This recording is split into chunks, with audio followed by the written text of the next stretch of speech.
Et encore une émission pendant le Game Fair 2025, avec le stand Interprochasse. Vous me direz, vous commencez à connaître, c'est marqué derrière. Interprochasse, le gibier avez-vous pensé, les chasseurs ont du cœur, oui. Notre opération emblématique. Et puis nous avons Thibaut Pelletier et Thierry Tabard, membres du conseil d'administration du syndicat national des producteurs de gibier de chasse, dont le président est Jean-Christophe Chastan, ici présent. Itzaïo. Bon, vous voyez, il fait chaud, c'est le Game Fair, il fait 36 degrés. Donc là, on part en live total. Mais c'est bien parce que le SNPGC, c'est vraiment un syndicat qui a des membres ultra sympas que je connais depuis très longtemps. Et dynamique. Et dynamique, comme leur président. Et Thierry, et comme les membres. Et Thierry est d'ailleurs le référent pour le photovoltaïque, l'agri-photovoltaïque, dont nous parlerons un peu plus tard. Donc on attaque tout de suite la filière gibier en France, en Europe. Comment on se positionne? Est-ce qu'on est bon? Est-ce qu'on est très bon? Est-ce qu'on est excellent? Est-ce que les gens viennent en France pour voir comment on fait? Je pose la question parce que je connais la réponse. Alors tout à fait, Franck, la filière gibier en France est très reconnue au niveau de l'Europe puisqu'on fournit toute l'Europe. On fournit principalement le Royaume-Uni qui est très heureux de venir chercher sa marchandise en France pour nos reconnaissances génétiques et techniques et sanitaires. Et du coup, on a la chance de pouvoir fournir tous les pays européens. On n'a pas la prétention d'être les meilleurs, on a toujours la volonté d'apprendre, mais en tous les cas, on a le plaisir de fournir tous nos clients européens. Et nos clients ont confiance envers les principaux acteurs français. On est principalement 2 multiplicateurs en France, 2 accouveurs reconnus. Et du coup, aujourd'hui, la profession et la filière ont la chance d'avoir une belle promotion pour ces éleveurs avec l'évolution de la génétique qu'on a fait évoluer aussi bien sur le faisan, aussi bien sur la perdrix et peut-être demain la caille. Waouh, vaste sujet. Mais ce qui fait la différence, c'est surtout l'organisation que tu as mis en place dans le syndicat et qui fait que tout le monde travaille ensemble et qui fait l'admiration des autres. Est-ce que tu peux nous expliquer comment cette osmose et ce groupe s'est constitué? Pour plusieurs raisons, bien évidemment, c'est jamais une seule raison, une seule cause ou le fait d'une seule personne. Tout d'abord, c'est un travail de groupe, un travail d'équipe.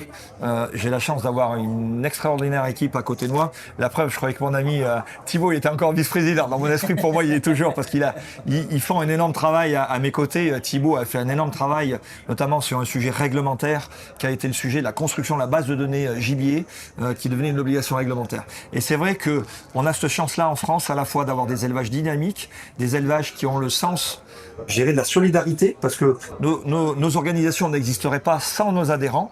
On est leur porte-parole, et je crois que quand ils voient en toute humilité l'énergie qu'on dépense, la mobilisation qu'on dépense, le travail qu'on met en place et les résultats qu'on obtient pour les défendre, on n'a pas besoin d'aller recourir à une mobilisation, à aller recruter des éleveurs pour adhérer à notre syndicat, parce qu'il y a un vrai travail qui est fait par les équipes. Je viens de citer l'exemple de la base de données, il y en a plein d'autres, il y a l'agri-photovoltaïque dont Thierry est référent, mais il y en a plein d'autres. Je dirais que le Made in France, filière gibier, filière d'excellence, filière agricole française, fait référence au niveau national et international. On est la seule filière organisée comme ça.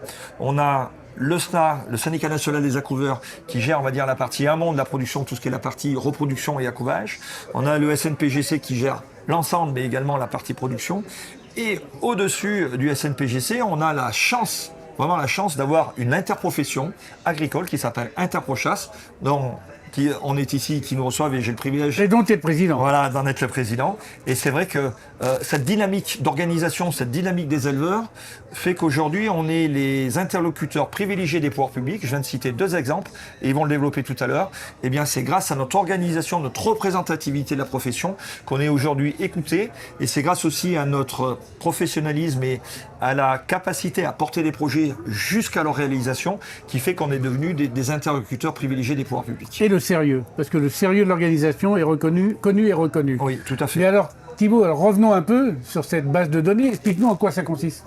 Donc du coup, en fait, c'est un outil qui était existant et qui était utilisé en aviculture. En fait, suite aux différents problèmes de très gros problèmes de crise de grippe aviaire, où en fait on avait un problème de recensement de tous nos élevages et de savoir où ils étaient situés, quelle quantité ils avaient, etc.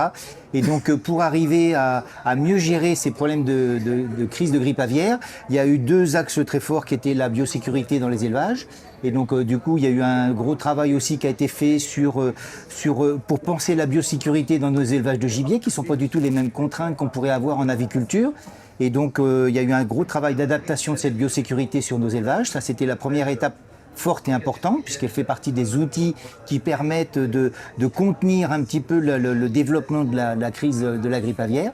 Et la deuxième chose, c'est que l'État nous a dit aujourd'hui, il faut absolument que vous ayez un outil de traçabilité dans vos élevages et qu'on puisse mieux mesurer, d'une part, où sont les élevages. Donc en fait, cette base de données, on donne une adresse, on a même des coordonnées GPS de bâtiments, etc. pour bien situer l'élevage. Et après, c'est tout un système qui permet de tracer un petit peu dans son élevage, de changement de lieu et surtout dans la vente, après de pouvoir retrouver une certaine traçabilité sur d'où arrivent nos oiseaux, ce qu'on en a fait et où ils sont partis. C'est à la fois sanitaire et réglementaire, du coup. Oui, tout à fait, complètement.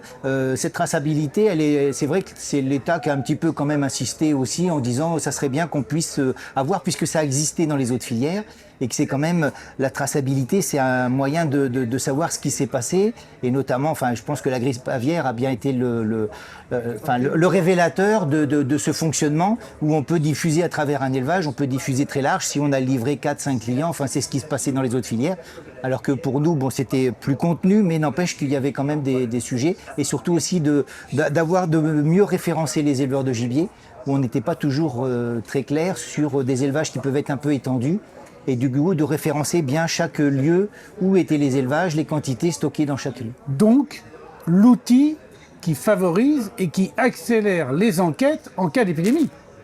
Absolu. Puisque là, tu donnes un outil au législateur, un peu, qui lui permet immédiatement de voir comment ça se passe. Alors tout à fait, alors ça peut être évidemment à double tranchant. Et oui, mais le côté positif, on va retenir, c'est que ça permet quand même de situer nos éleveurs. Quand il y a des cas de grippe aviaire, on est à proximité d'autres élevages qui sont de d'autres filières. Et du coup, c'est quand même bien d'avoir situé nos élevages et de pouvoir les référencer. Si jamais il y avait eu abattage, si jamais il y avait eu des problèmes, après c'est indemnisation, etc., etc. Donc du coup, il y a quand même des enjeux financiers derrière. Alors après, ça, c'est le côté positif, en disant on peut situer, ça peut être aussi de se dire... Ça évite l'abattage à tout va par de... Oui, puis d'avoir aussi des fois non des cohérences sur des zonages, etc., en lien avec l'administration, en disant là, c'est peut-être pas nécessaire, ou comment on peut faire. C'est des outils d'aide aussi à la décision. Après, le revers de la médaille, c'est qu'effectivement, oui, on est repéré, on existe, mais on peut pas avoir le beurre et l'argent du beurre, dans le sens de dire il faut qu'on soit référencé pour pouvoir être intégré dans les problématiques un peu plus qui nous dépassent, et de l'autre côté de dire il faut pas qu'on nous voit et d'être caché. Bon, voilà. C'est aussi une attitude raisonnable et responsable. Oui, complètement. Non, mais je pense qu'il y avait. Je suis parti, mais Jean-Christophe va rebondir. Ah oui, parce que, non, mais moi je vois les paroles de Thibaut parce qu'il a tout dit. C'est pas sur son intervention parce qu'il a tout très bien expliqué les choses. Et c'est bien pour ça que au SNPGC et à Interprochasse, on lui avait confié cette mission. Je voulais revenir justement sur l'action concrète d'Interprochasse parce que là, c'est vraiment un cas concret.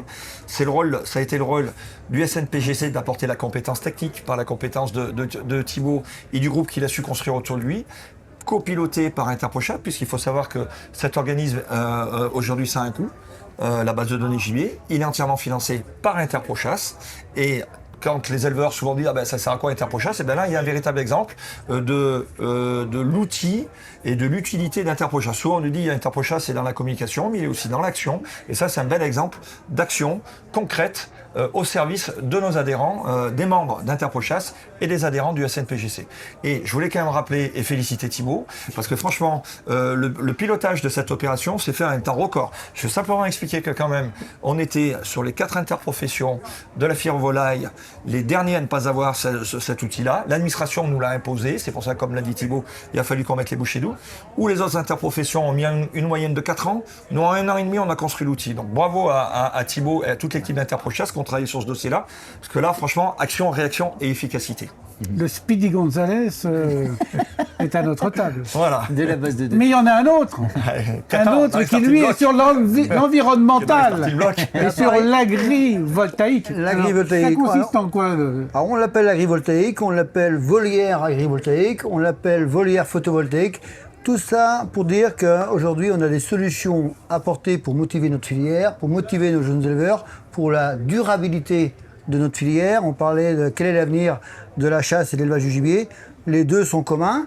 Les deux ont des générations à peu près communes au niveau de l'âge de nos éleveurs et de l'âge de nos chasseurs. On a la chance d'avoir des jeunes éleveurs qui redynamisent la filière, et la solution des volières agrivoltaïques est une solution pour motiver nos jeunes éleveurs. On a des vieux outils qui ont 20 ans, 30 ans, 40 ans qu'on doit renouveler. On a la solution environnementale pour améliorer nos outils de travail pour nos éleveurs.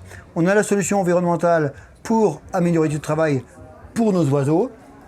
Et en parallèle, avec ces volières agrivoltaïques, on répond à l'évolution du climat, au réchauffement climatique, on répond aux obligations de biosécurité, on répond au bien-être animal de nos oiseaux, et la cerise sur le gâteau, on répond aussi au bien-être humain que notre président appelle le BEH, le bien-être humain. Le BEH. Voilà, qui me tient à cœur.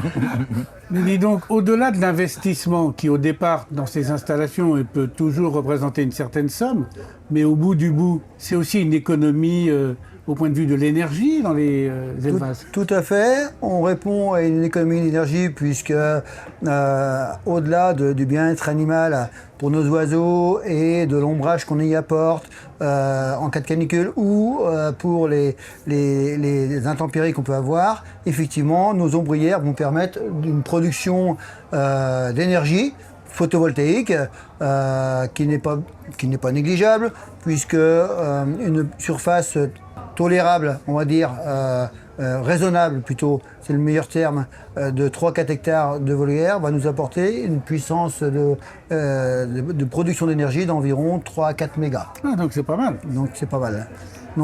Et donc, ça fait un abri pour les oiseaux quand il fait chaud, quand il pleut, l'hiver quand il neige, quand il fait froid. Donc en plus de ça, c'est vraiment... Exactement. C'est vraiment le double effet, quoi. Tout à fait. On a le double effet aussi bien l'été comme l'hiver ou l'automne. Au niveau des différentes régions de France, cette volière agrivoltaïque répond à toutes les régions de France en fonction de leurs particularités climatiques. Ah, une fois de plus, je suis bouche bée. Bah, t'as vu, hein. Et c'est pour ça qu'il est responsable du sujet. Il s'en vient, hein. Ah, il s'en sort très bien.